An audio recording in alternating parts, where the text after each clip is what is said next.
इतने भद्दे तरीके से तमाम तरह से जो टीएमसी के ऑफिसेज हैं अलग अलग जगहों पर, टीएमसी के नेता हैं, वर्कर्स हैं, उन सब पर हमले किए जा रहे हैं, जिनकी कुछ तस्वीरें हम देख रहे हैं और ज्यादातर तस्वीरें हमसे छिपा कर रखी जा रही हैं।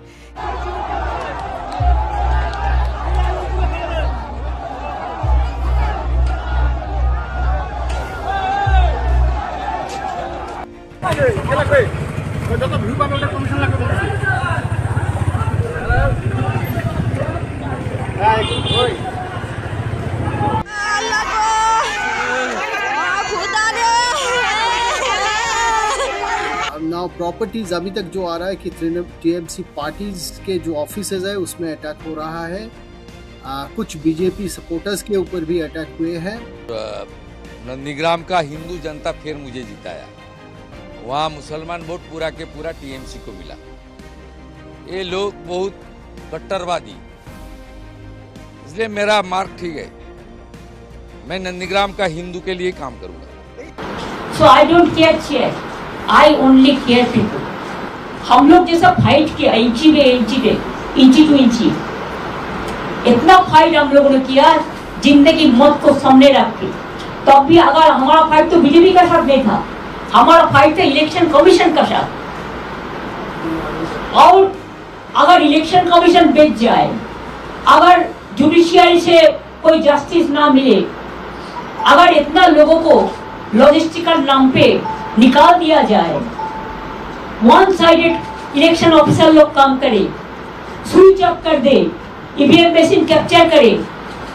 आप हमको बताइए, जब लोगों ने वोट देता है मशीन में, उसका चार्ज, बैटरी चार्ज 40 का नीचे उतर जाता है, लेकिन 1995 कैसे हुआ? I am raising the question. नमस्कार, इस खास कार्यक्रम में आपका स्वागत है। मैं हूं आरफा खानम शेरवानी। हार के बाद की सुबह, जी हाँ, हार के बाद का सूरज, ये आसान नहीं होता उस सूरज को देखना जिस पार्टी के लिए ये सूरज अस्त हो चुका है। ममता बनर्जी, उनकी पार्टी, ये सब के लिए बहुत सारे गंभीर सवाल हैं जो पूछे जा रहे हैं और मुझे पूरी उम्मीद है कि एक पार्टी जो है, पार्टी के तौर पर या नेता के तौर पर एक तरह का रिफ्लेक्शन हो रहा होगा। लेकिन इस दौरान जो कुछ नई चीज़ें उभर कर सामने आ रही हैं उनको देखना ज़रूरी है। वो है, अंग्रेज़ी में कहते हैं जिसको, पोस्ट पोल वायलेंस। आपने तमाम तरह की खबरें सुनी होंगी। पहले 2016 की बात करें या 21 की बात करें कि जब भी टीएमसी जीतती है वहाँ पर राजनीतिक हिंसा होती है और पॉलिटिकल वायलेंस वहाँ के लिए कोई नई बात नहीं है। इससे पहले जब वाम दल जीता करते थे तब भी होता था। लेकिन अभी देखिए, इतने भद्दे तरीके से तमाम तरह से जो टीएमसी के ऑफिसेज हैं अलग अलग जगहों पर, टीएमसी के नेता हैं, वर्कर्स हैं, उन सब पर हमले किए जा रहे हैं, जिनकी कुछ तस्वीरें हम देख रहे हैं और ज़्यादातर तस्वीरें हमसे छिपा कर रखी जा रही हैं। क्या ये वाकई सिर्फ दो पार्टियों के बीच ये बात रहेगी या हम इसको एक बड़े तौर पर, एक बड़ी तस्वीर के तौर पर, एक सांप्रदायिक तनाव के तौर पर भी देखेंगे? क्या होगा बंगाल में अब आने वाले कुछ हफ्तों में, और साथ साथ इस हार के बाद अब क्या करेगी टीएमसी? इस सब को जानने के लिए मेरे साथ बेहद खास मेहमान शिवजीत बागची जी मौजूद हैं, जाने माने पत्रकार हैं। और मैं सलाम करती हूँ शिवजीत आपको कि जिस तरह से आपने इस खास इंटरव्यू में हमारे दर्शकों को जो कुछ बताया था, सुनने में अच्छा नहीं लग रहा था, बहुत कड़वा और अजीब लग रहा था जब आप ये कह रहे थे कि ये सब कुछ होने जा रहा है। मुझे बड़ी उलझन भी हो रही थी, लेकिन ये कहते हुए मुझे एक तरह का एक इत्मीनान, एक खुशी है कि आप जो कुछ कह रहे थे उनमें से ज़्यादातर बातें सच साबित हुई हैं। अब आपके ही पास हम दोबारा लौटे हैं, हमें बताइए अब क्या होने वाला है आगे। देखिए, अभी जो सिचुएशन है, इमीडिएटली जो नया सरकार आएगा वो तो, जो कि हम लोग जो सुना है कि वो 9 तारीख को, जो कि रविंद्रनाथ टैगोर का बर्थडे है, तो उस दिन शायद ये ओथ लेगा। पता नहीं कि उसी दिन लेगा कि क्या करेगा, पता नहीं। और चीफ मिनिस्टर कौन बनेगा, ये लोग जा रहे हैं दिल्ली और उसके बाद पता चलेगा। तो immediate crisis, yes, there is some post poll violence as we say. ये पोस्ट पोल वायलेंस खासकर लास्ट टाइम, पिछली बार भी, उससे पहले भी हमने देखा और बहुत सारे लोगों का डेथ भी हुआ है, और खासकर पंचायत पोल्स में तो और ज़्यादा हुआ है। तो इसको कंट्रोल करना would be the first big challenge for the BJP government. अभी तक जो सुनने में आ रहा है कि कुछ जगह पे कुछ, I would say, sporadic violence तो वो चल रहा है। ये कंफर्म नहीं हुआ कि कोई डेथ हुआ है कि नहीं। शायद हुआ है। कुछ रिपोर्ट्स ऐसा आ रहा है। किस पार्टी का हुआ है वो देखना पड़ेगा। नाउ प्रॉपर्टीज अभी तक जो आ रहा है कि टीएमसी पार्टीज के जो ऑफिसेज है उसमें अटैक हो रहा है, कुछ बीजेपी सपोर्टर्स के ऊपर भी अटैक हुए हैं। और तो ये situation it is not of course not out of control and it is also not very big, लेकिन कितना बिग है वो और 24 घंटे या 48 आवर्स में वो पता चलेगा। तो देखते हैं, this is the first big challenge no doubt. लेकिन इसके अलावा हम ये देख रहे हैं कि अलग अलग जगहों पर सड़कों पर एक तरह से कब्जा कर लिया है बीजेपी के काडर ने और जय श्री राम के नारे लगाए जा रहे हैं। क्या ये बंगाल के लिए नया है? क्या आपको फिक्र होती है कि इस तरह की जो राजनीति जो अब तक उत्तर भारत में हम देखते थे वो राजनीति अब पश्चिम बंगाल में देखने को मिल रही है? वहाँ बुलडोज़र पहुँच चुके हैं, बुलडोज़र्स के साथ रैलियाँ निकाली जा रही हैं। एक बंगाली के तौर पर आप इसको कैसे देख रहे हैं? देखिए, this is a very complex question to answer because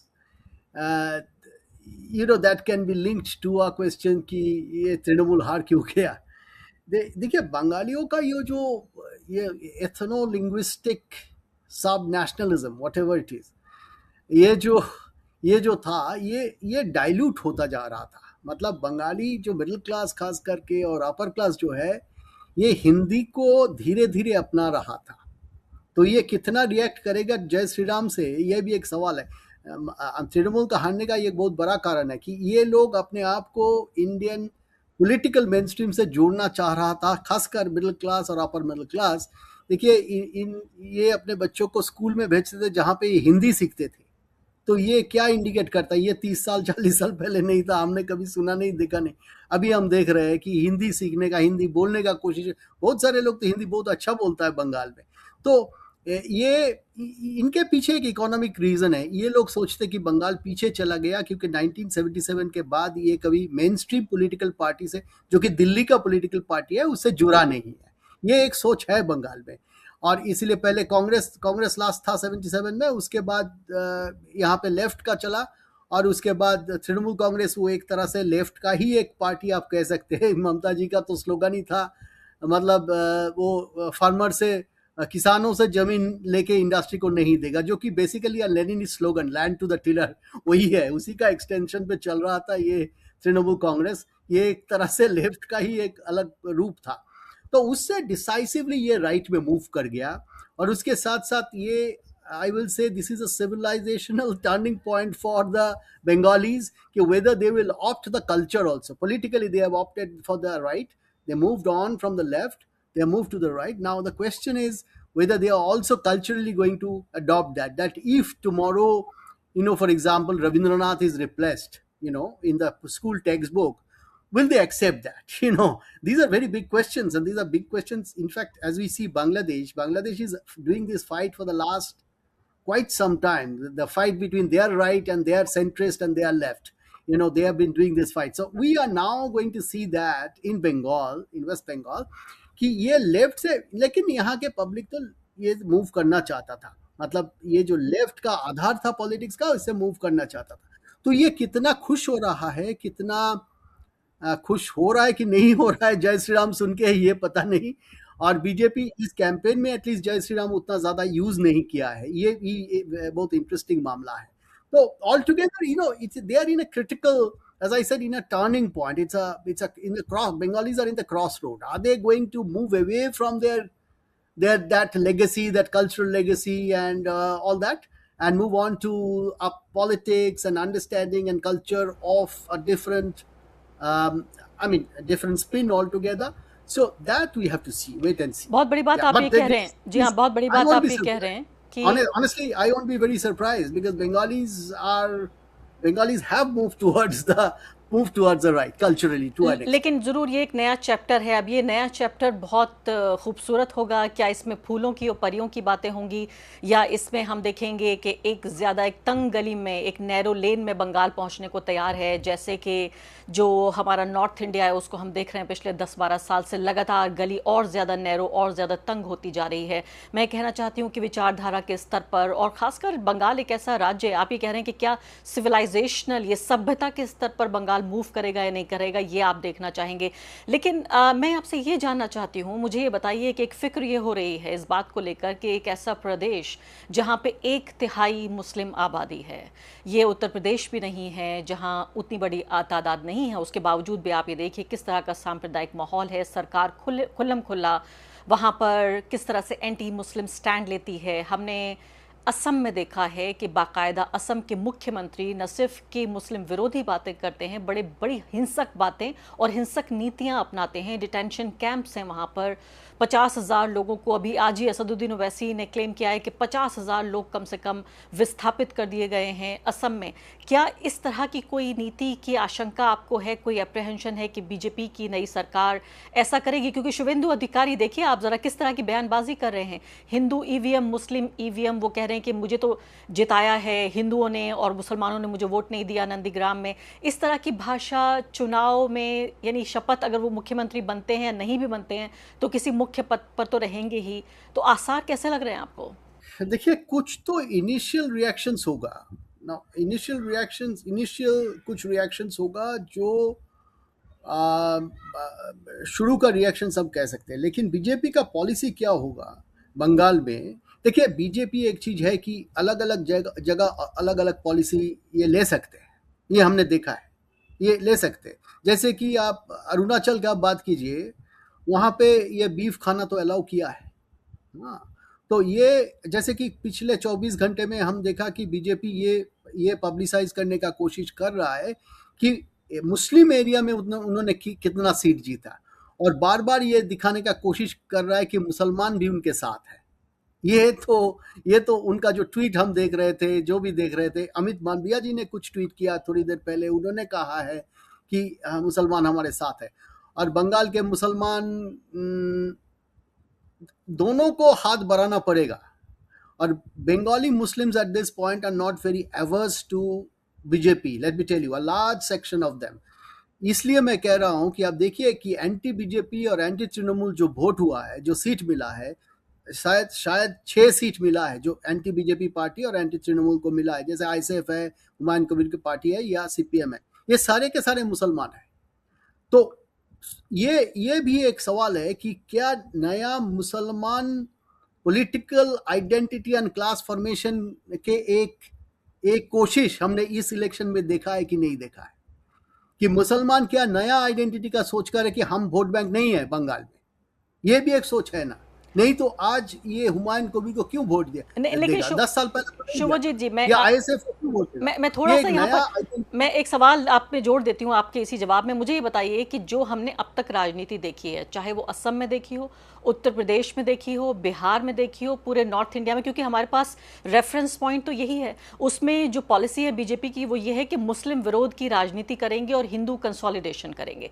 अगर बीजेपी हाथ बढ़ाती है मुसलमान की तरफ और मुसलमान इस तरफ आता है तो फिर बीजेपी और कांग्रेस में बहुत ज़्यादा फर्क नहीं रह जाएगा, क्योंकि कांग्रेस भी कोई बहुत ऐसा नहीं है कि शुद्ध रूप से बहुत सेक्युलर पार्टी है, सिर्फ वो यही करती है कि इधर भी उसको वोट चाहिए और उधर भी हाथ बढ़ाती है। तो मैं ये कह रही हूँ कि अगर वोट लेने के लिए जब उसको हिंदू कंसोलिडेशन से वोट मिल रहा है और मिला है, अभी भी इस चुनाव में इस बात के सबूत मिल रहे हैं कि खासकर हिंदू मेल कंसोलिडेशन हुआ है वोट का बीजेपी के फेवर में, तो वो क्यों हाथ आगे बढ़ाएगी मुसलमानों तक? इसलिए बढ़ाएगी क्योंकि बंगाल में 30% मुसलमान वोट है लगभग, और ये 30% वोट में इस बार ब्रीच हुआ है।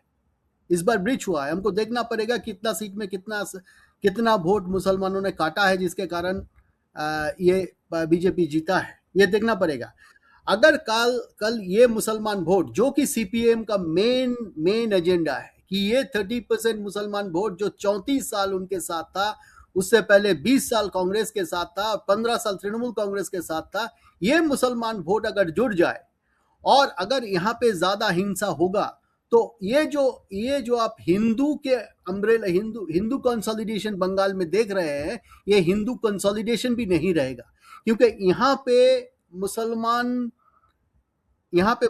और बंगालियों, मतलब बंगाली मुसलमान और बंगाली हिंदुओं का एक कल्चरल मिक्सिंग है। ये कल्चरल मिक्सिंग को कैसे ये चला, हो सकता है कि 15 साल बाद ये चला जाएगा, तो ये भी अपने बीच मारपीट करना शुरू कर देगा।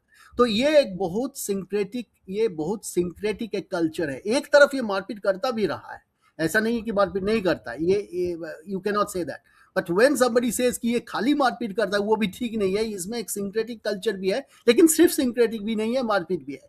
तो लेकिन ये इसमें एक, as I said, it's syncretic also. So tomorrow, if that Muslim vote, which today has gone to other parties and helped BJP, if it again goes to Trinamool Congress, again goes back to CPIM, then it won't be very good news for BJP in the long run. So BJP will have to keep this vote divided, as they have managed to do in Assam to a large extent. They have taken away the Muslim vote from the Congress, and it is between Congress, AUDF, and other parties.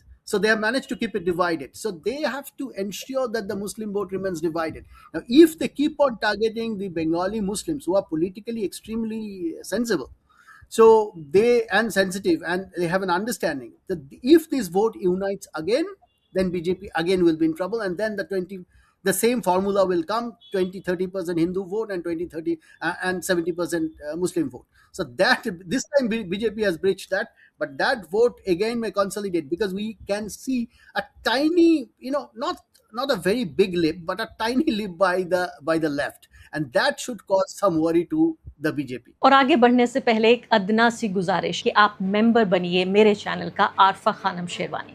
अगर आप member बनते हैं, आपके समर्थन से आप मेरा हाथ मजबूत करेंगे, इतना मजबूत कि मैं सत्ता का कॉलर पकड़ के सवाल पूछ सकूंगी, और जो हमारे समुदाय में हाशिए के जो तबके हैं उनकी आवाज़ उठा सकूंगी। आप यकीन जानिए, आपका एक छोटा सा सहयोग मेरे लिए इतना बड़ा होगा जिसके लिए आप अंदाज़ा भी नहीं लगा सकते।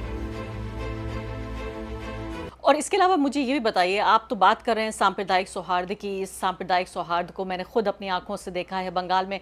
शायद एक मिसाल थी पूरे भारत के लिए कि हिंदू और मुसलमान इस तरह भी साथ रह सकते हैं। क्या आप देख रहे हैं सामाजिक स्तर पर कि इनके बीच में तनाव फैलाने की कोशिश होगी? क्योंकि हम देख रहे हैं बाकी राज्यों में, फिर मैंने कहा मेरे पास तो वही संदर्भ है, जो रेफरेंस पॉइंट है वो यही है जो मैं नॉर्थ इंडिया में देखती रही हूँ, कि वो लोग जो दशकों से नहीं सैकड़ों साल से साथ में बहुत आराम से शांति के साथ सौहार्द के साथ जी रहे थे, उनके बीच अलग अलग तरह से एक नफरत के बीज बोकर उन्हें लड़ाने की कोशिश की जाती है कि हम हिंदुओं के रखवाले हैं, देखिए मुसलमान परेशान कर रहे हैं, लव जिहाद करते हैं, लैंड जिहाद करते हैं, तरह तरह का जिहाद करते हैं, आपकी नौकरियां ले जाएंगे, आपको रहने नहीं दिया जा रहा है। और बंगाल को लेकर तो आप सोचिए, यहाँ पॉपुलर कल्चर में बाकायदा फिल्म्स बनाई गई हैं बंगाल को बांटने के लिए, और अब वही पॉलिटिकल पार्टी जो इस सब के लिए जिम्मेदार है, अगर वो राज करेगी बंगाल पर, तो मैं ये कैसे कन्विंस्ड हो जाऊं कि वो ये कोशिश करेगी कि मुस्लिम वोट ले लें, बजाय इसके कि हिंदू मुस्लिम के बीच दरार डाल के इस कंसोलिडेशन को मजबूत कर दिया जाए। मुझे ये बताइए कि क्या आम बंगाली हिंदू और आम बंगाली मुसलमान, उस पर क्या फर्क पड़ा है इस चुनाव की नतीजे से? Difficult, this is slightly futuristic. We do not know how BJP will adapt with the situation. I mean, जो उनका नीति है दूसरे जगह, वो क्या सेम नीति रिगार्डिंग द माइनॉरिटीज वो यहाँ पे करेगा? वो यूसीसी का बात किया है, uniform civil code. Now is there a guarantee that the muslims, what would be the response of the Muslims in case of uniform civil code in Bengal? That we have to see, how they respond to it. We do not know. I mean, I really do not know. I mean, you have to. BJP is a thing which keeps on trying things. It will try out things. If there is strong resistance, then they will consider it. If there is less resistance, then they will go ahead with it. That sort of, that sort of negotiation between communities and the political parties and the political elite also, it will continue for a while. People are confused. I mean, they have not seen this before. They, of course, do not forget that Bengalis have been, I mean, everybody says that is a grain of truth also is there, that Bengalis also are, very deeply communal. If they have seen this, division, and I have seen people in the family, among friends, they're very deeply communal. But at the same time, they have always managed to live together, which is also interesting. And they have all those syncretic cultures, like the baul music and all that. They all come together.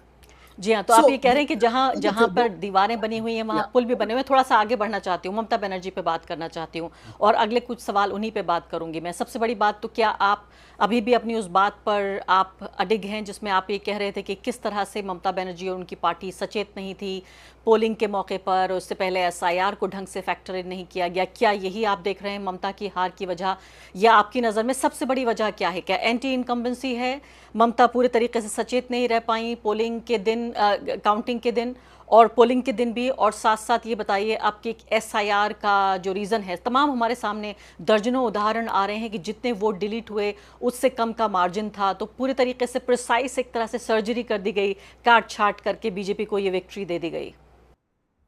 नहीं, देखिए ये सब तो है कि मतलब SIR भी एक फैक्टर होगा, मतलब वो जो इलेक्शन कमीशन का रोल भी रहा, सब रहा, लेकिन तृणमूल के अंदर जो हुआ उसको तो आप डिनाई नहीं कर सकते। And now after 24 hours I think that is the main thing.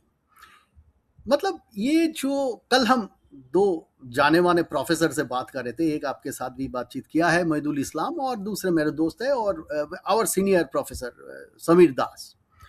Now, what Professor Das said is very significant. That Trinamool Congress has failed to or lost this understanding कि politics करने के लिए politicians, I mean, you need politicians for politics. इन्होंने पूरा काम delegate कर दिया ये आईपैक वालों को। पॉलिटिक्स आईपैक वाले नहीं कर सकते। ये एडवाइजरी एक बॉडी है, जो भी है, कंपनी है, जो भी है, ये एडवाइज कर सकते हैं। लेकिन तृणमूल कांग्रेस वो मतलब किसको नॉमिनेशन देना है, पॉलिटिकल माहौल क्या है, नैरेटिव क्या बनाना है, इस सब में आईपैक के ऊपर इसका डिपेंडेंट बन चुका था। क्यों बन चुका था? इसलिए कि अंदर में, पार्टी के अंदर में इतना इनफाइटिंग है, ये अपने आप को ट्रस्ट नहीं कर पा रहा था कि कौन हमारे लिए काम कर रहा है, कौन सीपीएम के लिए काम कर रहा है, कौन बीजेपी के लिए काम कर रहा है। तो इनको एक इंडिपेंडेंट बॉडी का जरूरत था, जो लास्ट टाइम 2021 में बहुत अच्छा परफॉर्म किया था जब प्रशांत किशोर जी उनके साथ थे। तो प्रशांत किशोर जी से हम 2 बार मिले और हमको ऐसा लगा कि ये बेसिकली पॉलिटिकल एलिमेंट है। मतलब आज देखिए वो पॉलिटिकल पार्टी बना के पॉलिटिक्स में चला गया है। क्योंकि पॉलिटिकल लीडर के साथ आम पब्लिक का डिफरेंस यही होता है, मुझे लगता है मेन डिफरेंस, बहुत सारे डिफरेंस है लेकिन मेन डिफरेंस ये है कि पॉलिटिकल लीडर का एक रिस्क टेकिंग एबिलिटी होता है, बहुत तगड़ा रिस्क टेकिंग एबिलिटी होता है। जो मोदी जी को देखिए, ममता जी को देखिए, ट्रंप को देखिए, बहुत तगड़ा रिस्क टेकिंग एबिलिटी है जो आम पब्लिक का नहीं होता है। तो ये प्रशांत किशोर का हमने देखा कि इसका रिस्क टेकिंग एबिलिटी है कि ये मतलब कुछ ऐसा बोल सकता है, चैलेंज कर सकता है, और साथ साथ एक पॉलिटिकल एक्यूमेन है। पॉलिटिकल एक्यूमेन एक स्टेट को, देश को चलाने के लिए बहुत जरूरत होता है, और ये डेलीगेट कर दिया दूसरे एक पार्टी को, मतलब एक कंपनी को डेलीगेट कर दिया कि कंपनी हमारे तरफ से, एक एनजीओ हो, कंपनी हो, वो चलाएगा, हम बैठ के पावर में आ जाएंगे। ये नहीं होता है, ये नहीं होता है, ये नहीं होगा इंडिया में।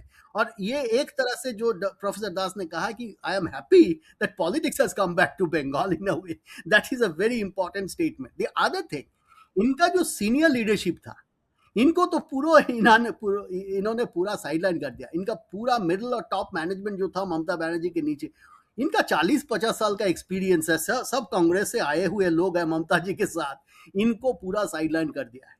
तो ये एक गुस्सा तो तृणमूल के अंदर था। अब लोग बोल रहे हैं, अब स्टोरीज हो रहा है, लेकिन कल तक नहीं हुआ था। ये स्टोरीज के मिडिल मैनेजमेंट कहाँ गया, ये नहीं था। और ये बहुत बड़ा मुद्दा, एक पॉलिटिकली सेंसिटिव स्टेट में आप दूसरे कंपनी को लाके पॉलिटिक्स करा रहे हो। तो ये देखिए, ये तो आरएसएस तो वो नहीं कर रहा है, वो तो सब पुराने लोगों को लेके ये इलेक्शन जीता है। जो ऊपर में बैठा हुआ था, ये सब पुराने लोग हैं, आरएसएस के पुराने लोग हैं, बीजेपी के। तो ये तृणमूल क्यों किया? और तीसरा, जो कि वो भी मुझे पता नहीं चला कि ये इसको कैसे एड्रेस किया जाए, हालांकि I am also confused about that, कि ये देखिए soft Hindutva and hard Hindutva, ये सॉफ्ट हिंदुत्व हमेशा हारता है। मतलब ये एक ही प्राइस में आप एयर कूलर और एसी दे रहा है तो सब लोग एसी लेगा। तो ये सॉफ्ट हिंदुत्व चल रहा है, एक हाथ में आप मंदिर के बाद मंदिर बनाते जा रहे हैं, 500 करोड़ 1000 करोड़ का मंदिर बन रहा है यहाँ पे, और इस तरह से आप सॉफ्ट हिंदुत्व लाने का कोशिश कर रहे हैं। तब लोग एक पॉइंट के बाद, वो एक टाइम तक काम कर सकता है, लेकिन उसके साथ साथ आपको एक पार्टी बनाना पड़ेगा। तृणमूल तो प्लेटफॉर्म ही रह गया, सभी तरह का लोग यहाँ पे आए और गए, और ये कोई पार्टी नहीं बना इस तरह से। ये भी वही प्रोफेसर दास कह रहे थे कि ये एक अजीब सा माहौल हो गया कि एक तरह से आप एक सुनामी है, जैसे आइडियोलॉजी बेस्ड पॉलिटिक्स आ रहा है बंगाल में, और उसके सामने आप खड़े हैं, हाथ में आपका कुछ नहीं है, आप एक उसके सामने खड़े हैं, आप सोच रहे हैं कि हम यहाँ खड़े होके सिर्फ चिल्ला के और पैदल चल के हम इसको खत्म कर देंगे। बिल्कुल। ये होता नहीं है। तो ये तृणमूल को और सोचना अब चाहिए आखिरी कि इन्होंने जो अब डिसीजन लिया है, हाँ, खासकर अभिषेक बैनर्जी ने, ये देखना चाहिए कि ये सब सही था कि गलत था, क्या था। अब आखिरी बात बिल्कुल आपसे ये बताइए कि क्या भविष्य देख रहे हैं? कई लोग भविष्यवाणी कर रहे हैं कि टीएमसी टूट जाएगी, क्योंकि टीएमसी कोई बहुत ही उसका जो स्ट्रक्चर है वो इस तरह का नहीं है कि पार्टी कार्डर हो। अभी आप मिडिल रैंक की भी बात कर रहे हैं, वहाँ तो सिर्फ इस तरह से चलता है कि हु कंट्रोल्स द स्ट्रीट, यानी कौन सड़क का राजा है, इस पर डिपेंड करेगा, और कार्डर टीएमसी का शिफ्ट हो जाएगा बीजेपी में। इस तरह की तमाम जो है खबरें और इस तरह के एनालिसिस हो रहे हैं कि बिल्कुल क़यामत आ चुकी है, अब तो टीएमसी का कुछ नहीं हो सकता। आप इसको इसी तरीके से देखते हैं कि 5 साल में ये पार्टी खत्म हो जाएगी? देखिए, इसमें भी मैं एक प्रोफेसर का कोट करूंगा जिनको आपने कई बार इंटरव्यू कर चुके हैं, प्रोफेसर रोनोविट Samaddar, who is the professor of professors. Now, he said that this should be seen as a chapter in a book, as should be seen as a battle in a war. It is not the end of the war. It will continue in Bengal and rest of India. तो वो तो चलता रहेगा। तृणमूल कांग्रेस का क्या होगा, ये बहुत बड़ा सवाल है। तृणमूल कांग्रेस टिक भी सकता है, वो अगर अपने आप को, देखिए, एक पार्टी अभी भी Mamata Banerjee is the most popular leader, ये तो, लेकिन अगर वो कॉन्स्टेंटली हारता रहेगा, अपने आप को रेक्टिफाई नहीं करेगा, तो देखिए, पार्टी तो हारता है और कोर्स करेक्शन भी करता है। बीजेपी भी हार गया था 2004 में, लेकिन कोर्स करेक्शन किया, जो भी जैसे भी हो किया है, तो दे आर इन पावर। सो तृणमूल के ऊपर अभी भी लोगों का बहुत फेथ है। मैं तो तृणमूल का कोर वोट बेस अभी भी इंटैक्ट है, और वो आएगा भी, अगर लड़ सकता है। लेकिन देखिए, अगर सक्सेसिव इलेक्शन, जैसे कि लेफ्ट का हुआ है, लेफ्ट सक्सेसिव इलेक्शन में हारता रहा, 15 साल हो गया हारता रहा, तो लेफ्ट से अभी लोगों का उतना फेथ, उतना विश्वास नहीं है। अभी थोड़ा ये नया जो लीडरशिप आ रहा है, तो उसके ऊपर थोड़ा सा नहीं, शायद तो क्या उनको थोड़ा ममता की फाइटिंग स्पिरिट जिंदा रहेगी? क्या ऑपोजिशन में बैठी ममता सीएम ममता से ज्यादा कितनी अलग होंगी? we have to see because she's also old. She has been taking enormous pressure. It's a party on only one person, unlike the BJP or unlike any other party perhaps. I mean, she is the only person who has been fighting, deciding everything. So she will also have to bring in, yeah, she'll also have to see कि कितना लोग उनके साथ रहेगा, और BJP का pressure तो बढ़ेगा, इसमें कोई डाउट नहीं है। जब बढ़ेगा तो this is the most challenging time. एक तो चैलेंजिंग टाइम था 2011 से पहले, अभी दूसरा चैलेंजिंग टाइम है। Now she is 15 years older. तो ये तो we have to see, will be very keenly following, as I think the country will be following and will also be following. But there is a third front possibility also, if you have seen in this election, we have seen the seed of that. I am not saying that it has done very well, in fact left का vote तो उतना बढ़ा ही नहीं, लेकिन I can see that there is a very tiny leap by these third formation. Now, what would be the nature of that formation? Would be the left ahead or somebody else? Congress will take the lead. We do not know that. But we can see that there is something going on, and there is an opportunity now for these kind of parties, who are not neither with the Trinamool nor with the BJP, and whether these Trinamool people will also come out and join that front. These are things to be seen, and left has been waiting for this day. So let's see how left performs. जी हाँ, और फिर left का वो नारा मुझे याद आ रहा है कि राम के बाद फिर वाम